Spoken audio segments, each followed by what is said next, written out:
Fala pessoal, sejam bem-vindos ao canal da HackerSec. Para quem não me conhece, meu nome é André Martinez, eu sou o CEO da HackerSec e hoje estamos lançando um novo programa, o Hacker Talks. O objetivo do Hacker Talks é trazer insights e dicas sobre cibersegurança ofensiva. Hoje vamos abordar um tema muito importante, como definir um bom escopo para o pentest, principalmente para você que está fazendo o seu primeiro pentest ou vai fazer, ou até mesmo o segundo ou terceiro, porque querendo ou não ainda é pouco, né, quando nós falamos nessas quantidades nos dias de hoje. Então nós vamos dar algumas dicas, alguns insights do nosso dia a dia e que nós também direcionamos os nossos clientes. Ao meu lado tem o André Silva, COO aqui na HackerSec, e aqui também o Joás Antônio, Head Team Leader aqui na HackerSec. Vamos então ao assunto, como definir um bom escopo para o seu pentest. É uma dificuldade que nós vemos muito no dia a dia, principalmente de empresas que estão começando em cibersegurança e querem fazer o seu primeiro pentest ou algum outro tipo de teste ofensivo e não sabem por onde começar, ficam um pouco, ficam perdidos, né? O que você acha disso, né? O que você vem vendo aí no mercado também? Essa é uma dúvida bem recorrente de diversos clientes, de empresas que atuam em vários setores, porque a primeira dúvida que vem para o cliente ao definir um escopo, principalmente para quem nunca realizou um teste, é: quais são os meus ativos críticos? Eu preciso primeiro de um teste interno, de um teste externo, ou eu preciso realizar os dois? Que tipo de risco estão relacionados aos meus ativos? Então, essas são as principais dúvidas no dia a dia que as empresas têm. E você, Joás, o que você vem também visualizando aí no nosso cenário atual aqui do Brasil? Bom, o que eu visualizo bastante é as empresas quererem testar tudo, né? Sem budget, às vezes. Então, às vezes tem um ambiente muito grande e volátil, né? De uma forma geral, e aí acaba se perdendo na hora de definir um escopo concreto para testar, e isso acaba fazendo com que não ocorram os testes ou atrase até mesmo os testes de ocorrerem, porque não sabe por qual caminho ir, né? Não sabe se vai fazer um pentest interno, externo, e qual é a necessidade real da empresa, de uma forma geral. Sim. E André, como que você diria se existe alguma metodologia, alguma fórmula aí secreta, de como definir, né, como começar a identificar os primeiros passos para começar a identificar qual é o seu escopo? Bom, logicamente isso depende do setor de atuação da empresa, mas inicialmente você precisa identificar de todos aqueles ativos que você tem dentro da sua organização, qual ativo que, se for comprometido, ele pode parar a sua operação e prejudicar, de um modo geral, toda a sua empresa, né? Ou seja, de fato, quais desses ativos, se forem comprometidos por um atacante, realmente vai parar a minha operação. Muitas vezes não é isso que acontece, porque as empresas não têm um inventário bem feito sobre todos os ativos e não só o que eles desenvolvem, mas também terceiros ou afiliados a terceiros que fornecem algum tipo de tecnologia. Então, inicialmente, o mais adequado é você olhar para dentro, o que você desenvolve e do que você desenvolve, o que primeiramente poderia estar exposto, ou alguém deixou exposto e não deveria estar exposto. Sim. E você, Joás, como que você acha que são os primeiros passos para você começar a identificar o... Basicamente, o que o André falou é por quase que um nível de prioridade, né? O que realmente é Isso. crítico. Como que você acha? Boa. O que eu começaria fazendo é entender a arquitetura do meu ambiente, né? Todo profissional de cibersegurança ele tem que entender o ambiente da sua empresa. Conhecendo o ambiente da sua empresa, você sabe quais são as operações mais críticas, e a partir dessas operações mais críticas, você vai classificar aquilo que pode resultar em maiores danos, caso ocorra um comprometimento, um ataque em cima daquele ativo. Então você classifica e coloca em ordem de prioridade. Essa ordem de prioridade é o que vai ser o ponto determinante para você construir um escopo consolidado, um escopo que você consiga entregar para uma consultoria, igual nós aqui da HackerSec, e a gente ajudar vocês a testar esse ambiente e focar principalmente no que é mais crítico para sua operação. Que aí, consequentemente, você vai ter um conhecimento das vulnerabilidades, do que o seu ambiente tem de riscos e, consequentemente, tomar ações mais eficientes, sem você precisar comprometer o budget para olhar para lugares que às vezes não é um momento. Então, principal é você classificar, criar uma classificação e com base nessa classificação você vai ter a priorização do que é mais relevante. E essa classificação, óbvio, é com base no que é considerado de maior impacto para a sua operação e financeiramente para sua empresa e o que pode ser o core principal da sua organização, ou seja, aquele produto que até mesmo outras empresas utilizam ou que faz parte da sua cadeia completa de suprimentos ali, tanto para sua empresa como para outros clientes que você tem. Sim. Eu acho que a gente já construiu aqui uma boa base, né? Acho que isso já é um bom começo aqui. Um ponto que o Joás tocou até duas vezes é sobre, às vezes você fica, até o André tocou, né, de inventário. Primeiro, você fica muito preocupado de ter que ter um inventário, mas às vezes você não tem tempo para ter esse inventário e você precisa dar o primeiro passo. E aí, o segundo erro também, às vezes, é você querer testar tudo. Então, eu corro atrás do inventário, perco tempo com isso, às vezes perco ali 2, 3 meses para ter inventário, aí eu tenho inventário. Aí eu pego lá e chego com o inventário todo para testar. E aí eu recebo um orçamento muito alto que ele acaba sendo reprovado. Então eu tive o problema de ir atrás do inventário, tive o problema de, às vezes nem entendi de fato se todo aquele inventário realmente está online, se está operando ainda, né? E ainda tive o orçamento recusado pelos diretores porque ficou muito acima. Como que você vê isso, André, esse problema aí nos dias de hoje? É um problema bem recorrente, acontece mais do que muita gente Sim, imagina, e até trazendo alguns exemplos. Vamos supor que eu pertenço a uma empresa que é do setor industrial, e aí nós temos alguns dados que estão hospedados em uma instância, em uma cloud qualquer, e nós temos também ambientes internos, né, que rodam algumas tecnologias ali atreladas a dispositivos IoT ou tecnologias ali OT, beleza. Inicialmente, para essas empresas, como eles muitas vezes nunca fizeram nenhum tipo de teste, o primeiro pensamento que vem vamos separar todas as aplicações web, instâncias que a gente tem aqui, e todos os dispositivos físicos. Só que muitas vezes, esses dispositivos físicos, se for esse o caso, muitas vezes eles não têm nenhum tipo de acesso externo.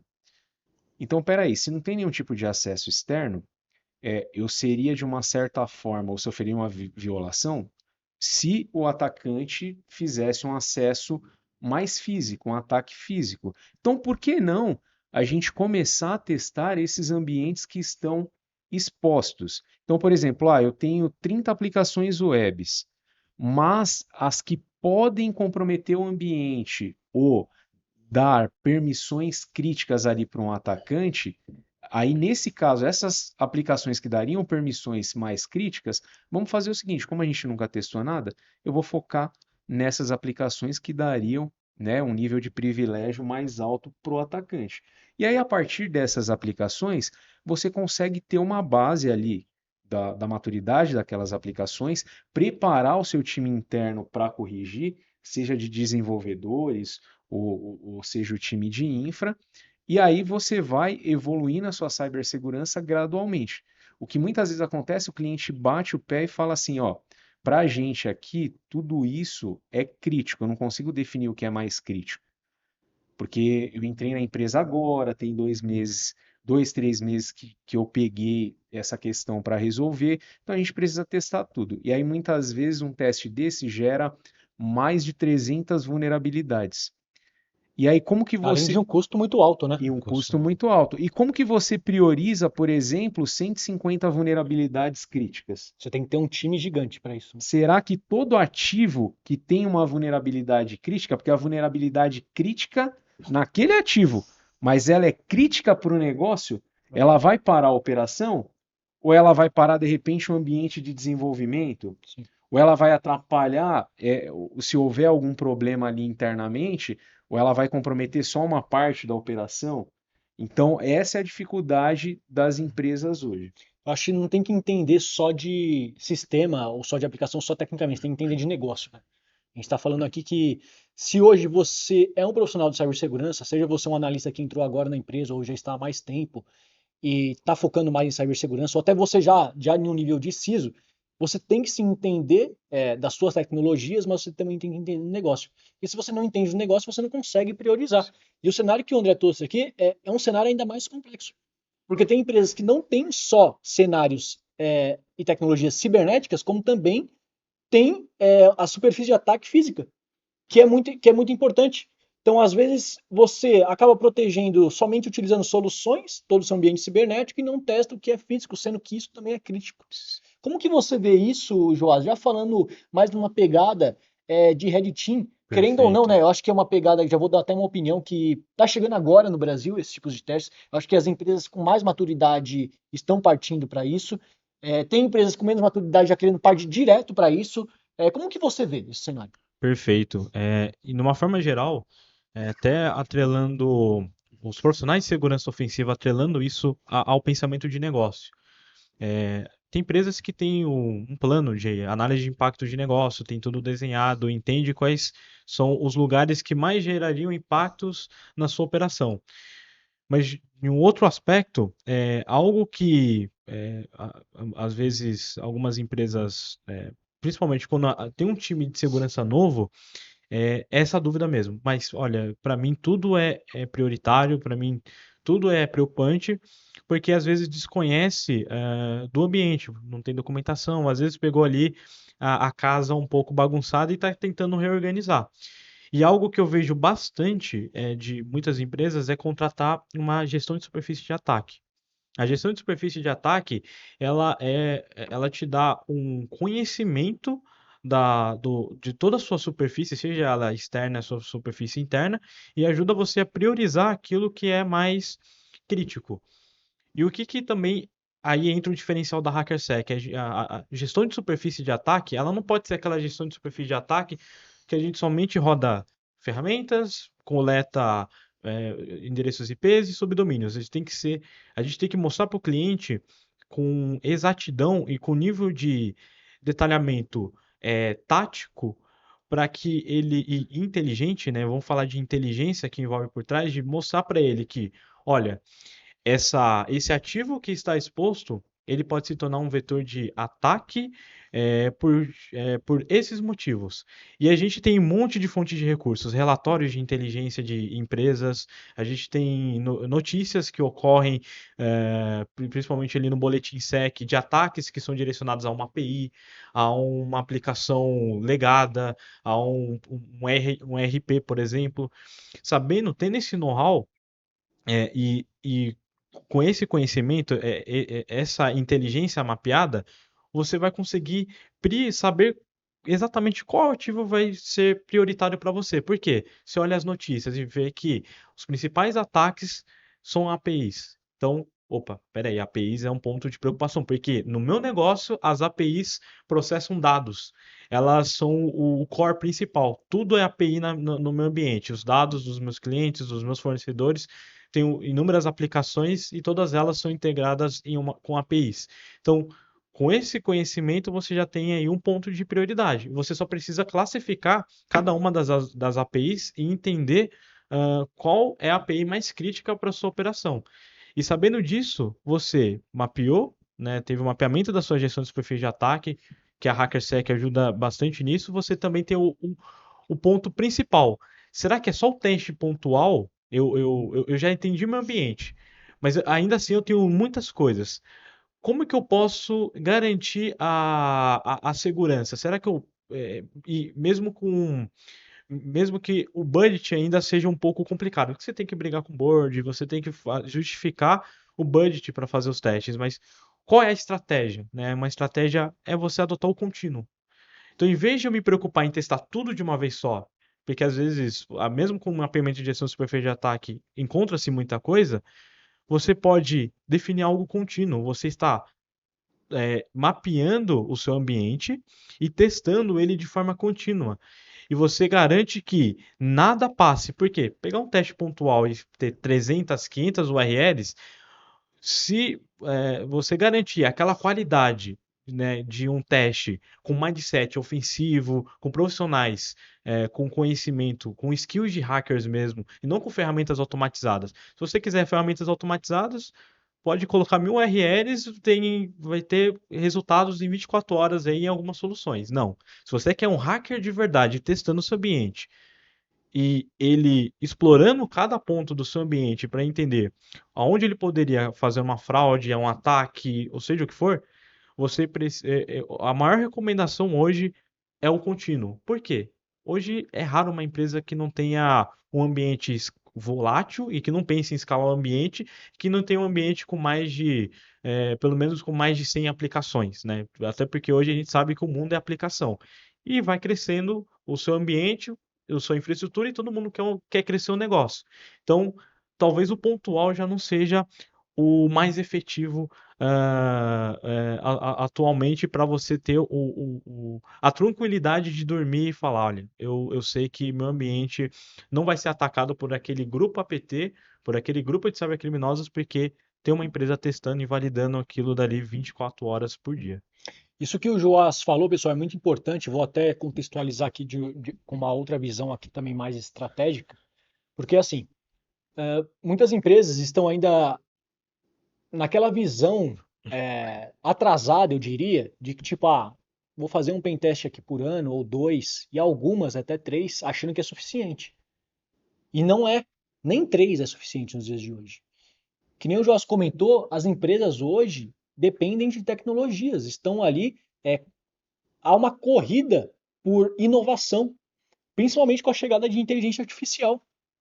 Então, se a sua empresa ela não se atualiza, e eu tenho certeza que se atualiza, mas ela não testa essas atualizações com a mesma frequência que é atualizado, ela acaba ficando vulnerável. Então, às vezes, você faz um teste nesse mês e depois desse teste você recebe um relatório para fazer as correções, só que durante as correções já está sendo lançadas outras atualizações. E aí? Ou seja, a cibersegurança tem que fazer parte do processo também. E tudo que você for lançar de atualização, ou lançar de novas soluções, ou até implantar, tem que ser testado. Mas eu tenho o firewall aqui que pode garantir minha segurança, eu tenho o WAF aqui que pode garantir minha segurança. Não é assim que funciona.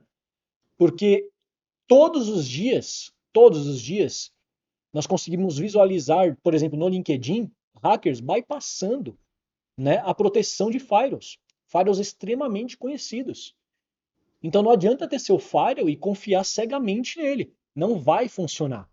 Hoje você tem que ter um mindset ofensivo. Se você não tiver, uma hora a sua defesa vai falhar, a sua aplicação não vai estar segura e você vai sim sofrer um ataque.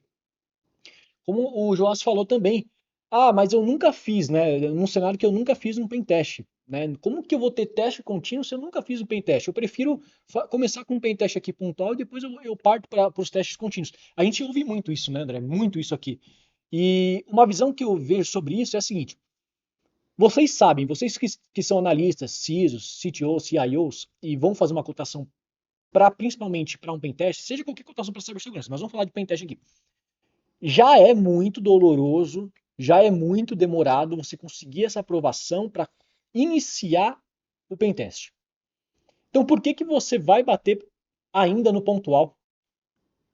Sendo que o contínuo você consegue testar de forma contínua e você vai ter a segurança de que você vai testar a cada atualização, você vai ter uma esteira ali de correção eficiente. Claro que no começo, né, vem uma porrada de vulnerabilidade, Sim. Todo mundo fica um pouco perdido, mas ok, até aí, ok, você vai criar uma esteira e uma maturidade, com isso uma maturidade, né? E com isso, você começa a elevar a sua maturidade e não fica só dependente das soluções de defesa. Então, o que eu falo aqui sempre para o pessoal aqui, principalmente nós três aqui passamos para o nosso time, né? O cliente ele quer fazer um pontual, ele não sabe por onde começar, não tem escopo e até às vezes tem até interesse no contínuo. A gente conscientiza aqui os nossos clientes de uma maneira personalizada de negócio para negócio, onde o cliente ele tem uma entrega que vai muito além do pentest. Como o Joás falou, aqui a gente não vai entregar para você só o pentest, aqui a gente te entrega uma operação de cibersegurança ofensiva completa. Então a gente vai desde a superfície de ataque até os testes. Os nossos clientes sabem disso de forma mais detalhada, né? Mas André, voltando até um pouquinho do que eu estava comentando, essa é a minha visão, né? Qual que é a sua visão hoje sobre essa questão que o Joás puxou de testes pontuais e testes contínuos também? Eu acredito que, principalmente para quem não tem o hábito de testar os seus ambientes, suas aplicações, quem está entrando agora nesse cenário, né, dessa corrida contra o tempo de elevar a maturidade, muitas vezes pode surgir essa dúvida: eu começo por um pontual ou por um contínuo? E aí, se a gente relacionar isso, né, com o tema inicial aqui do nosso bate-papo, com a definição de escopo, se você sempre partir para o cenário do pontual, você vai passar por um processo muito burocrático, processos de aprovação, de inventariar o que você quer fazer, e muitas vezes você tem diversos ativos gigantescos. Aí eu vou dar um exemplo: 100 servidores Linux, 150 servidores Windows, 150 aplicações web, e aí de repente você chega com aquilo para a diretoria, para uma aprovação, e você nunca fez aquilo. Então aquilo pode soar, né, um pouco agressivo, porque você não vai receber um orçamento barato por isso. Pode até ser que receba, Infelizmente tem. dependendo da empresa, pode até ser que receba. Desconfia. Mas se você pegar essa dica aqui rápida de como definir ativos e você entrar num processo contínuo, você de repente pode ter a empresa testando os seus ativos mais prioritários e, além disso, tentando o tempo todo identificar ativos que de repente até o momento nem você conhece. Nem no inventário está. Nem no inventário está. Porque, por exemplo, eu tinha um desenvolvedor 2 anos atrás que ele subiu uma aplicação de teste aqui, só para ver se estava tudo certo, ele esqueceu de desabilitar. E de repente aquela aplicação de teste pode ter um dado sensível ou comprometer um outro ambiente da empresa. Então, o teste contínuo, ele é sempre o mais adequado, porque você vai ter sempre uma visão da sua superfície de ataque que o seu time interno não vai conseguir passar para você, porque você tem diversos profissionais, vários departamentos, e aí a sua aplicação ela pode mudar plugins, componentes específicos, arquitetura, pode haver uma troca de ambientes. Então, baseado nessas questões que nós vemos no dia a dia, quando você entende que você tem que definir os ativos mais críticos, aí você começa a focar, direcionar o seu olhar para onde faz mais sentido. E aí não importa se você tem um ambiente externo, um ambiente interno, se tem aplicativo mobile, se tem ambiente industrial, você pega todos os ambientes que você tem e avalia, dentro desses ambientes, quais ativos que, se for comprometido, vai impactar a operação. Aí o seu filtro já diminui. E aí você começa por isso, e aí você pode ter certeza que aos poucos você vai elevando ali a sua maturidade e também vai te ajudar a tornar esse processo interno e de contratação menos burocrático também. Legal. Um outro ponto, pessoal. O pessoal fala muito, né? Legal, definimos um escopo então. Vou contextualizar aqui o que foi falado, tá? Definir o escopo. Você tem que entender do negócio, pelo menos o mínimo, e priorizar o que é crítico. Que nem o André falou. Se parar isso daqui hoje, ou se isso daqui foi invadido hoje, a empresa para e perde dinheiro. É isso que você tem que começar testando. Tá? Esse é o mais crítico de todos. Sou um e-commerce. Qual que é o mais crítico? É o que gera venda. Depois, sei lá, é o sistema da contabilidade, é o sistema financeiro, é o sistema que faz a coleta do fornecedor, é o sistema que faz o envio do pedido. Ou seja, você vai categorizando a cadeia, baseado no seu negócio e o que é crítico. E aí você define o seu escopo. E aí, que nem o Joás falou, não adianta você, sabe que a sua empresa não tem budget, não adianta você enviar o escopo inteiro e, vou testar tudo uma porrada só, porque o seu orçamento que você vai trazer, ele vai ser negado. Se você receber um orçamento muito baixo da média do mercado, você desconfia. Digo mais, se fosse você, eu nem fecharia. Preferiria não fazer nada do que jogar dinheiro no lixo, que vai ser pior para você se você fizer isso e depois você for invadido do mesmo jeito, tá? Então, assim, define o que é crítico e analisa qual que é o budget da minha empresa. Legal, o budget é esse daqui. Com esse budget eu consigo testar tudo? Se eu consigo, beleza, vai para cima. Vai lá, entra em contato com a HackerSec, por exemplo, e manda o escopo completo. Não consigo. Então prioriza, sei lá, 5 URLs, 10 servidores e manda. Vamos começar por aqui, depois eu vejo. Depois troca ideia também com os nossos accounts ali, que eles vão recomendar para vocês os testes contínuos também de forma mais personalizada. Bacana? Legal. Vamos supor, então, iniciamos o teste, beleza? Vamos para um próximo Perfeito. passo aqui. Definimos o escopo e iniciou o teste. Ou melhor, antes de iniciar o teste, eu tenho medo, porque é meu primeiro teste. É comum acontecer isso. Como definir os limites e regras para que um teste possa não afetar a minha operação? O que você acha, André? Começando com você. Muitos clientes têm dúvidas, dependendo, principalmente em aplicações web, isso. É. Os testes vão causar alguma indisponibilidade nos meus ambientes. Então, aqui na HackerSec, nós usamos metodologias específicas e nós temos o nosso próprio processo de teste. Então, durante um teste, nós sempre vamos respeitar os limites das suas aplicações e dos seus ambientes. A não ser que venha uma exigência do cliente, olha, eu preciso que esse ambiente, tal e tal ambiente, seja realmente estressado e esses ambientes aqui a gente tem que ter mais cuidado. Ou o cliente muitas vezes também fala, olha, eu gostaria que determinados testes fossem executados de tal hora a tal hora. Então, tudo isso daí varia de acordo com a necessidade do cliente, mas sempre o principal objetivo é não prejudicar de forma alguma a aplicação do cliente e trazer, lógico, os riscos e o impacto para o cliente. Sempre de forma transparente, né? Essa é a Sempre forma com que transparente. nós operamos aqui de fato, tá, pessoal? E você, Joás? Hoje, quando você vai recomendar para o cliente, se ele tem esse medo, né? E ele fala, não, Joás, eu realmente, vou te trazer um desafio, tá? Não, Sim. Joás, eu tenho algumas limitações aqui, algumas regras que devem ser seguidas, né? O que você diria para o cliente? Como que ele poderia priorizar essas regras ou limites e até onde ele é bom ele fazer isso ou não? Porque tem um cenário, pessoal, inclusive, por exemplo, que eu sempre falo aqui, alguns clientes falam, não, eu quero que você teste com firewall ativo. Legal. Mas é que nem eu falei, e se o firewall falhar um dia, Exatamente. você garante isso? Então eu já deixo até essa provocação. Como que você vê isso? Perfeito, perfeito, Andrew. É, geralmente, a gente sempre, é padrão a gente estabelecer o que a gente chama de regras de engajamento, né? Ou seja, as regras que são pré-estabelecidas para a gente atuar numa operação, seja uma operação de red team, um pentest, seja o que for, a gente tem essas regras pré-estabelecidas. E algo que é totalmente estabelecido, e a gente estabelece isso na pirâmide de cibersegurança, da pirâmide de segurança da informação, é a confidencialidade, integridade e disponibilidade. Então a gente é, trata tudo isso através desses três pilares principais. Então, e até tem um detalhe provocativo, né? Porque quando a gente fala de simular ataques reais, o atacante, você tem aqueles cybercriminosos que querem fazer ataques de negação de serviço, DDoS, para derrubar as aplicações, mas o objetivo dele é afetar a operação geral da empresa e causar ali algum dano temporário.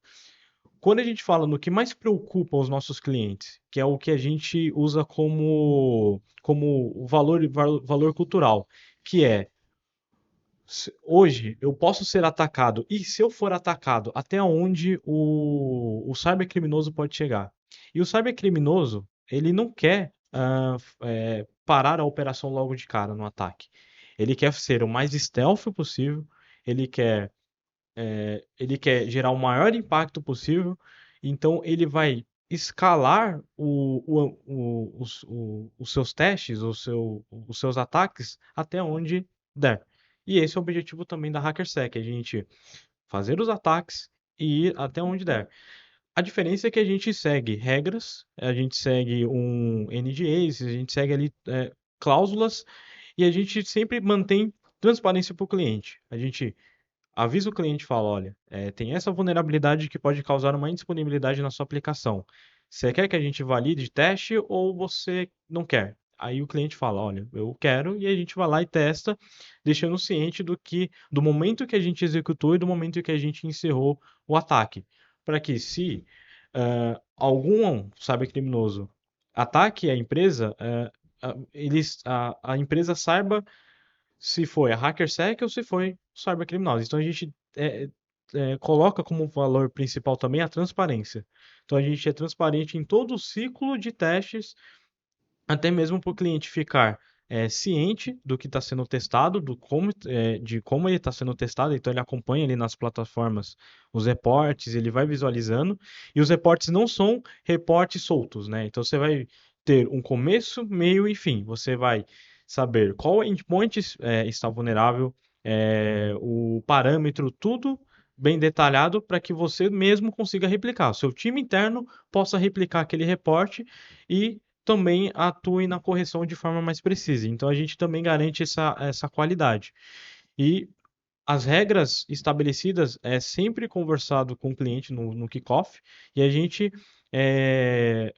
sempre deixa o cliente à vontade para ele também dizer qual que é as preocupações dele. Então, se ele falar, eu quero testar com o AF ligado, tudo bem. A gente faz os testes e sugere para ele, olha, se você quiser criar uma exceção para a gente também validar se nesse caso a sua aplicação, o seu código está vulnerável, a gente faz esse teste também. Mas tudo de acordo com o cliente. A gente trabalha com inúmeros cenários, seja com cenários black box, gray box, white box e brecha assumida, né? Então, aquele cenário que assumimos que você já foi comprometido e a partir dali também fazemos ataques, né? Como se a gente já tivesse tido o primeiro acesso inicial e a gente vê até onde a gente consegue impactar a sua operação. Então, o nosso serviço é personalizado e é focado muito no mindset ofensivo, no mindset hacker mesmo. Então, você estando com a HackerSec, você não vai precisar se preocupar se o seu ambiente vai cair ou não, né? A gente vai sempre ser transparente e qualquer ação a gente vai, pelo menos, comunicar, avisar para que você não seja pego de surpresa e tenha ali a sua aplicação fora do ar, ou até mesmo quando fala de integridade, né? Fazer alguma alteração na API, alguma desconfiguração na página, a gente sempre deixa claro para o cliente entender, e ele tá por dentro acompanhando os testes, nada do tipo, começou o teste e só depois de 2, 3, 4 semanas você só tem um relatório ali e não sabe o que aconteceu, né? A gente sempre deixa o cliente ciente do que está sendo feito para que ele acompanhe. E também, se for necessário, ele trazer os pontos de preocupação dele. Tanto tem cliente nosso que chega e fala, ó, a gente tem esse endpoint aqui que faz parte do escopo que está sendo muito atacado. Tem como vocês darem uma atenção maior? E a gente vai lá e dá uma atenção maior, porque no final do dia são vocês que vão dizer também qual é o calcanhar de Aquiles de vocês. E a gente vai apoiar no máximo possível com a nossa expertise com segurança ofensiva. Então, Antes invadido por nós do que pelo cybercrime, né? exatamente, Basicamente, exatamente isso. essa é a verdade aqui. Só trazendo um ponto, né? E isso daqui é mais uma dica aí na hora de formular o escopo. Não adianta você passar 80 aplicações web para um teste, e aí de repente você tem 70 aplicações estáticas que não vão para lugar nenhum, não vão gerar nenhum risco para o negócio, e de fato o que você tinha crítico para testar era 10 ativos. Então, isso é algo que você consegue fazer uma investigação rápida Sim. na hora de definir ali um escopo. Até uma outra coisa que o Joás comentou, e aconteceu recentemente com um cliente nosso aqui, não posso mencionar o nome, né? Mas, por exemplo, teve um cliente nosso, não sei se foi esse mês ou mês passado, o André ele vai lembrar. Ele estava na dúvida de qual escopo ele iria enviar para o próximo mês. Que ele faz teste contínuo com a gente aqui, ele estava na dúvida. Né? E durante a semana, nessa dúvida, pô, eu não sei qual que é o escopo eu vou definir para esse mês aqui, né? E a gente estava ajudando ele a definir o escopo. E aí ele começa a sofrer um ataque em 2 ou 3 ativos ao mesmo tempo. E aí o que a gente falou para ele? Tá aí o escopo que você tem que testar. Imediatamente ele subiu o escopo para a gente e a gente começou a testar esse escopo, né, André? Exatamente. Ele viu na prática qual que era a identificação dos ativos mais críticos. Identificaram para E, ele. E eu acho que nem eram os mais críticos nesse cenário, né? sim, exatamente. E aí a gente conseguiu fazer a adequação ali e focar nesses ativos para trazer os insights para eles. Diria que foi essa. Eu lembro, foi até você que respondeu, né, o Joás? Eu acho que Isso. a resposta, a resposta ofensiva que a gente deu, acho que foi mais efetiva do que qualquer outra defensiva que Qualquer poderia ter dado, né? defensiva. E ainda até dando aí um momento de farpa, acho que assim, a gente tem essa coisa de Red Team e Blue Team, né? Quando as empresas têm monitoramento, tem uma empresa por trás monitorando, ela também tem essa responsabilidade de mostrar para o cliente, olha, vocês estão sofrendo muitos ataques por aqui. Por que vocês não falam lá com o Red Team de vocês, com a consultoria que vocês contrataram para testar? Às vezes você pode ter lá, nossa, já testei todo o meu escopo. Ok, será mesmo? Qual que é o top 1 lá do CIEM de vocês que tá tendo mais atividades maliciosas? Será que não tem algo ali que a gente possa testar, ou outras abordagens que podem ser feitas? O que eu sempre recomendo não se limite só a uma abordagem black box, grey box, white box. Cubra todas. Então, fiz black box, depois vou para um grey box, depois vou para um white box. Porque você vai ter várias perspectivas no seu ambiente e você vai ter um teste coberto. Aí sim você pode falar, olha, estou um pouco coberto agora, eu sei mais ainda um pouco do meu ambiente, porque a gente sabe que não é bem assim, né? CVE surgem todos os dias e o mercado não para. E aquilo lá, né, pessoal? Não pode ter medo também. Ah, não, eu vou fazer um black box, porque eu sei que se eu fizer um gray ou white aqui, vão achar muita coisa. Mas é que nem eu falei, é melhor invadido por nós, pela HackerSec, que vai estar ali para te apoiar para corrigir, do que invadido pelo cybercrime. Porque ele não vai se limitar também, né? Exatamente. Então esse é um ponto que vocês devem se atentar sempre. Bom, pessoal, chegando no final aqui do nosso bate-papo, esse daqui é um novo programa, né, que nós trouxemos para vocês, o Hacker Talks. Se vocês gostaram, né, daqui da forma que a gente conduziu o programa e querem que a gente dê continuidade, porque a ideia é ficar um pouco diferente do HackerCast, né? O podcast da HackerSec a gente traz convidados externos e o Hacker Talks aqui vai ser a gente sentar com o time interno aqui nosso, com o Joás, até outros analistas também aqui dentro da HackerSec e trocar ideia do nosso dia a dia e também dificuldades dos nossos clientes que a gente acaba orientando o nosso cliente ficou ok, mas às vezes o mercado não está ok. A gente tem que levar isso para o mercado para continuar evoluindo a cibersegurança. O nosso mercado no Brasil precisa muito disso, né? Bom, pessoal, então deixa o seu like aí, né? E com certeza a gente vai continuar esse programa aí, o Hacker Talks, com muito mais conteúdos. Quer deixar alguma mensagem aí, André, Joás? Não deixem de se inscrever no canal aqui, coloca o seu like e compartilha esse vídeo, pessoal que você conhece, ou no Pessoal seu da empresa aí, né? time, Principalmente. internamente na empresa, principalmente para ajudar a esclarecer diversas dúvidas nesse tema em específico. Joás. Bom, se você quer ter uma noite de sono tranquila, chame a HackerSec que a gente vai ajudar você ao máximo a entender as principais ameaças que podem afetar a sua empresa. É isso. Isso aí, pessoal. Sem medo de ser feliz, cibersegurança ofensiva aí, só acessar hackersec.com. Muito obrigado pela audiência. Até o próximo episódio.